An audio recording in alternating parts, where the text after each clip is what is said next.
A large-scale reform was announced in the Russian army. After more than 300 days of war on the territory of Ukraine, the military command of the aggressor country decided that the resources of autumn mobilization were not enough if the hostilities dragged on.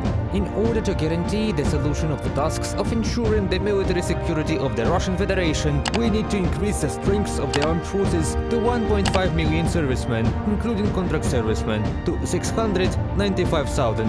As part of the announced reform, they also plan to change the age of the conscripts. Gradually increase the age of conscription of citizens from 18 to 21 years old and raise the military age limit to 30 years. The number of military personnel under the contract should be increased by 290,000 people up to 695,000 men. It is planned that the Russian army will have 521,000 contract soldiers by the end of 2022. Provide an opportunity to enter military service under a contract or be called up from the first day of joining this service at the request of citizens.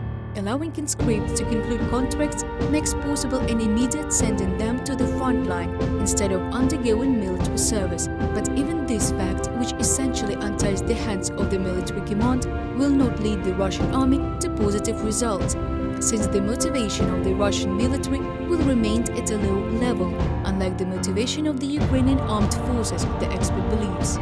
They are trying to repeat the reform of the armed forces of Ukraine, but we have been doing this for 8 years. Remember how our military stood in the Crimea, those pea jackets, 3 sizes larger, those silly army boots, and now it was an incredible change. But it wasn't about the money.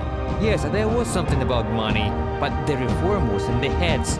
Here, when they allowed our soldiers to carry out some military actions, relying on their knowledge, skills and vision.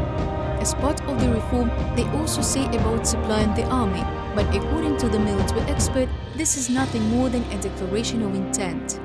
The reform is being done systematically, when it's not like, okay, we will have 100 aircraft, 1,000 missiles, 1 million servicemen. No, this happens gradually. You open ledgers, then start to count what you have, what you can do this year, how much to spend on small arms, to spend on the purchase of uniforms for 10% next year, then for 20% after that. You cannot make a reform in 1 year. In the meantime, the condition and equipment of the Russian troops that are on the territory of Ukraine shows how even modern Russian tanks are actually protected.